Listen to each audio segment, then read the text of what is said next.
Oke, pertemuan hari ini kita akan belajar bagaimana sih cara kita memilih topik untuk media yang akan kita kembangkan. Nah, pada pertemuan sebelumnya kan sudah saya jelaskan terkait definisi potensi lokal, terus apa aja jenis potensi lokal dan lain-lain. Nah, saat ini kita akan belajar tentang isu sosioscientific sebagai bagian dari permasalahan lokal. Nah, sebelum kita belajar terkait bagaimana cara kita mengembangkan medianya, kita harus belajar dulu bagaimana cara mencari konten dalam sebuah media. Nah, di pertemuan kali ini saya hanya memfokuskan pada isu sosioscientific. Oke, pertama-tama kita perlu mengenal dulu apa itu isu sosioscientific. Jadi, isu sosioscientific adalah isu yang berkembang baik secara global dan lokal di masyarakat. Ya, berarti isu ini kontroversial ya, akibat dampak dari perkembangan sains dan teknologi. Jadi, isu ini muncul karena perkembangan sains dan teknologi, di mana isu ini nantinya akan ada masyarakat yang setuju, ada juga masyarakat yang tidak setuju. Makanya isu ini menjadi kontroversi di masyarakat. Sebagai contoh, isu yang sifatnya global, misalkan ya, rekayasa genetika. Nah, itu salah satu isu yang ada yang pro, ada yang kontra saat ini masyarakat. Atau lainnya adalah perubahan iklim. Itu isu yang sifatnya global dan bisa dimasukkan ke isu sosial-scientific. Atau lagi contohnya global warming atau pemanasan global. Untuk yang lokal sendiri, lokal itu maksudnya bisa di satu daerah atau di satu negara, tapi dia tidak terjadi secara global di seluruh dunia, hanya di daerah itu aja. Contoh kebakaran hutan, ini sering sering terjadi di daerah Kalimantan ya. Itu termasuk ke dalam isu scientific. Kemudian ada banjir tahunan, ada biopiracy. Biopiracy itu ya, pembajakan terhadap sumber daya alam. Maksudnya pembajakan itu ada pihak yang membajak gitu. Pihak yang membajak berarti dari luar Indonesia.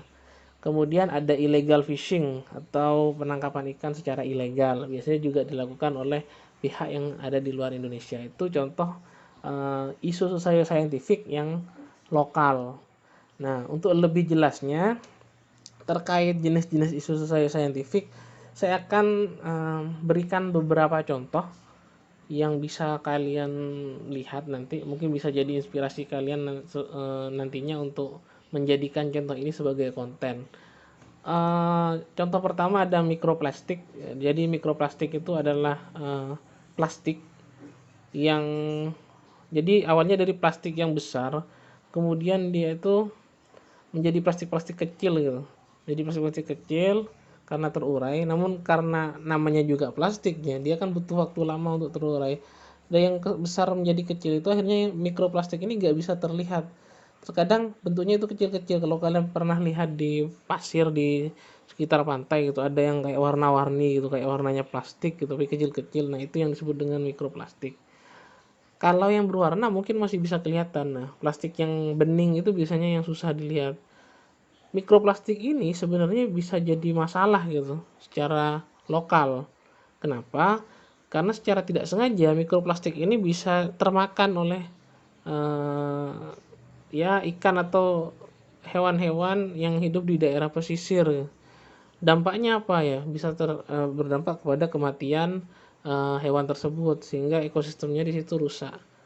Dan dampak ke masyarakatnya adalah jumlah tangkapan ikan juga pasti berturun gitu. Nah, mikroplastik ini menjadi salah satu isu lokal untuk masyarakat di daerah pesisir. Ini contoh yang pertama. Sekarang kita bisa lihat contoh yang kedua, permasalahan sampah popok. Jadi di Indonesia itu pengguna popok yang cukup besar ya, karena kita kebanyakan di rumah tangga itu pasti menggunakan popok yang memiliki, terutama yang memiliki bayi. Nah, sampah popok ini menjadi permasalahan selain sampah plastik gitu, karena saking banyaknya juga dan karena juga susah terurai, sampah popok ini nomor 2 terbanyak setelah sampah plastik. Akhirnya sampah popok ini bisa mencemari lingkungan atau menyumbat sungai dan lain-lain. Nah, kalian juga bisa menjadikan ini sebagai salah satu topik untuk media pembelajaran kalian. Mungkin kalian bisa menjelaskan berapa persentase sampah popok di Indonesia, terus bagaimana kira-kira solusi yang kalian ingin sampaikan untuk mengurangi permasalahan sampah popok ini. Nah, itu bisa dijadikan salah satu topik untuk media pembelajaran kalian. Kemudian yang paling banyak juga ini di Indonesia, terkadang di Tarakan juga terjadi gitu, yaitu kelangkaan beras. Kelangkaan beras itu termasuk ke permasalahan susah saintifik juga yang berlaku secara lokal gitu. Nah, kelangkaan beras ini nanti gimana sih solusinya? Apakah harus ada makanan pengganti beras atau lain-lain? Nah, kalian juga bisa jabarkan itu ke dalam sebuah media. Itu tadi adalah beberapa contoh jenis-jenis isu sosial saintifik yang bisa kalian angkat ke media pembelajaran kalian. Yuk sekarang kita coba identifikasi isu sosial saintifik yang ada di sekitar kita. Langkah pertama, kita bisa pilih satu bidang kajian di biologi yang biasanya banyak permasalahan.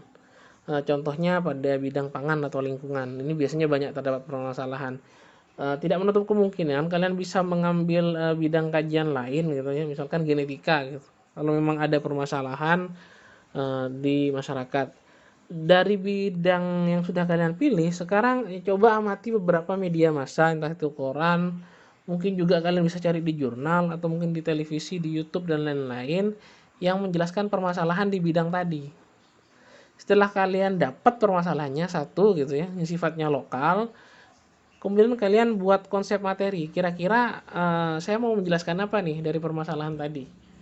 Terus kalian kembangkan menjadi satu media yang kira-kira cocok sebagai alat untuk mendiseminasikan kepada siswa atau kepada masyarakat. Misalkan kita mau bikin poster untuk mengenalkan permasalahan penebangan liar di Tarakan. Nah, itu poster itu dianggap sebagai salah satu bentuk media untuk sosialisasi atau diseminasi.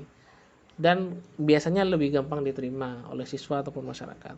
Nah, ya, tugasnya pada pertemuan ini kalian cari satu isu sosiosaintifik yang berlaku lokal ya. Lokal itu bisa di daerah atau di negara, bukan yang berskala global gitu.